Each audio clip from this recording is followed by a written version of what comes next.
Hello guys, सबैजनालाई नमस्ते। दर्शन सेवन्ने सेवारो है। आज चाहिँ म चाहिँ यो मौरीलाई चाहिँ आगोदेखि हेरेको छुइनँ है, हेर्नेवाला छु। कुट बोकिरहेछ। यति बेला तपाईँहरूले काट्नु भने चाहिँ असार 15-20मा चाहिँ एकताल फेरि रानी खुदो हाल्छ यिनीहरूले है। तिनटै काट्नु भनेछ। एउटा यहाँ छ तपाईँको, म तपाईँलाई देखाउँदै हुन्छु अपडेट है। यसलाई पनि बजाउनु पर्ने छ। यो चाहिँ यताबाट खेल्दैछ। यो पनि आएको हो, यो धुप्पीको डुरो। र यसलाई चाहिँ एकताल हेरेको थिएँ पहिले।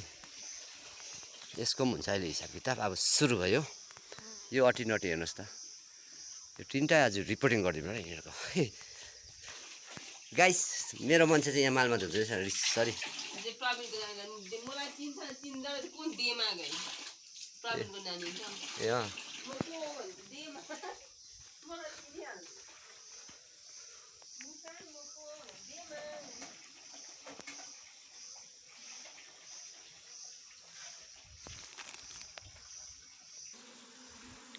र गाइस, मैले खोलिसकेपछि सबै बुढो चाखा मात्रै रहेछ है। मैले अस्ति नै हेर्नु पर्दैछ।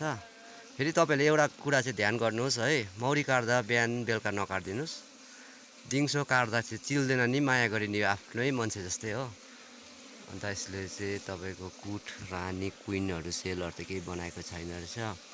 अब यो दुईवटा बुढो चाहिँ निकालिदिन्छु, अरू छोडिदिन्छु। यसले गर्दा चाहिँ पछि यिनीहरूलाई खुदो लाउनु सजिलो हुन्छ है। म यहीँ छु है। अब हेर्नुहोस्।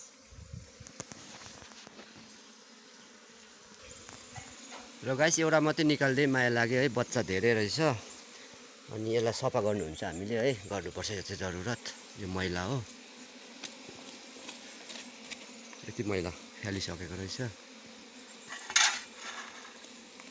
म त साह्रै हेर्नु मन पऱ्यो। किन तपाईँहरूले फेरि मौरी काट्दा भात्रा चाहिँ याद गर्नुहोस् है। भात्राको दिन छोयो भने चाहिँ मौरी जाने चान्सेस हुन्छ। यिनीहरू यो चाहिँ डुँड सफा गरेर फ्याँकेको यिनीहरूको यो घरको चाहिँ मैलामा डम्पिङ भनौँ न है। यो बिचको चाहिँ अलिकति यसमा चाहिँ उयो लागेर मैले निकालिदिएँ। अन्त क्विन सेलहरू केही पनि छैन रहेछ, तपाईँले पनि देख्नु सक्नुहुन्छ। एकदम यिनीहरू चाहिँ तपाईँको के क्विन सेल बनाउँदै रहेछ। यहाँ देख्नुभयो होला। अब यसलाई 22 दिन बादमा हेर्नुहुन्छ, देख्नुभयो होला नि। यहाँ एउटा क्विन सेल यसले हाल्दो रहेछ, अरू त छैन। आज यसलाई यति नै छोडिदिन्छु। अब नेक्स्ट टुरमा जान्छु, के हुन्छ त्यसको। ल गाइस, यसमा आयो। यसले त यो खाले पो लाएछ हो। यो अप्ठ्यारो हो यो काट्नु, एकदम अप्ठ्यारो पर्छ। यसको कति छ अलिकति धुवा लाएर हेरिदिन्छु म।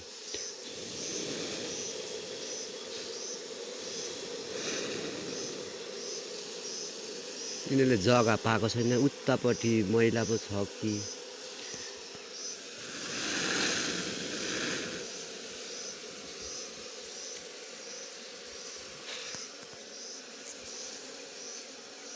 यसमा खुदो त रहेछ, तर कति चाखा छ त्यो मैले यसै भन्नु सकिनँ। यो खाले लागेछ नि तपाईँको, यो चेप्टो डुर हो त्यो कारण। अनि कुट चाहिँ पुरै रहेछ। अनि यस्तोहरू छ नि, यस्तो चाहिँ तपाईँहरूले यसरी फ्यालिदिनुपर्छ। यो चाहिँ माया नगरी। यिनीहरूको जग्गा सकेको महसुस भयो। अब यसलाई पनि निकाल्नु भएन भन्दा पनि एउटा चाहिँ निकालिदिन्छु। अनि उतापट्टि हेर्छु गाइस।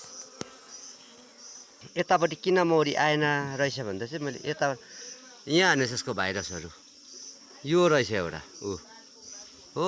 मौरी देख्नु हुँदैछ तपाईँले। यसलाई चाहिँ यसले गर्दा चाहिँ मौरी यता आउनु नसकेको रहेछ सालै। यो माकुरा साला यहाँ यो के हो सायद, यो बादमा हेर्छु के हो। अनि तपाईँको यस्तो छैन, जाली रहेछ हो। अनि प्लस यो पानी चाहिँ कहाँबाट सिपेज हुँदैछ, यसले गर्दा चाहिँ यो मौरीलाई चाहिँ अलिकति यहाँ यो रहेछ एउटा खाने। मैले मारिदिएँ। यो साङ्ले हुन्छ, तपाईँले यो साङ्ले पनि रहेछ साला।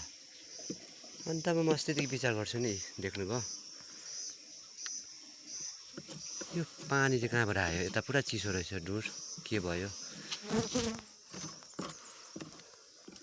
हेर्नुहोस् त गाइस।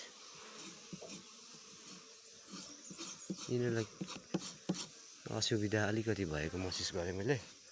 तर यो चिसो चाहिँ कहाँबाट आयो मलाई थाहा भएन।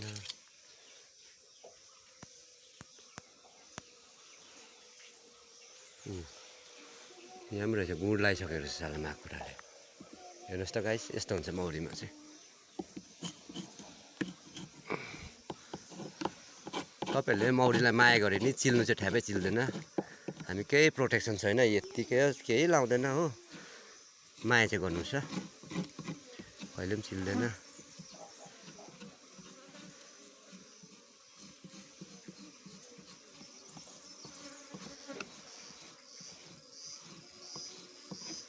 यत्रो त माकुरा थिएछ नि बहिनी हौ, अन्तमा यहाँ मौरी अलिकति अस्तिदेखि असुविधा खालको फिल गर्दैछ यिनीहरूले मार्दै। र गाइस यसलाई पनि सक्दै है, यसको केही पनि गरिनँ, एउटा चाखा निकाल्यो। यता चिसो रहेछ, दुईवटा यसको दुश्मन मार्दै, एउटा चाहिँ अहिले म हेर्छु के हो। अब अर्को डुनमा जाँदैछु।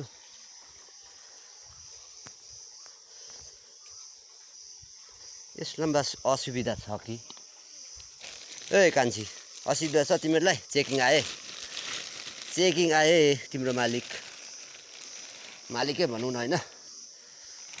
यो माथि फुल राख्दै थियो अस्ति पानी परेर, सायद त्यसलाई पनि असुविधा छ कि।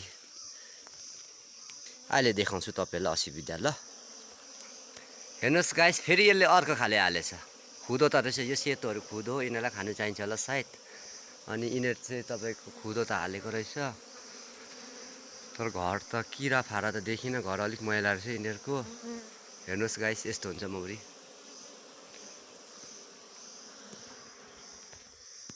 मालिक चाहिँ यस्तो हुन्छ यहाँ छ।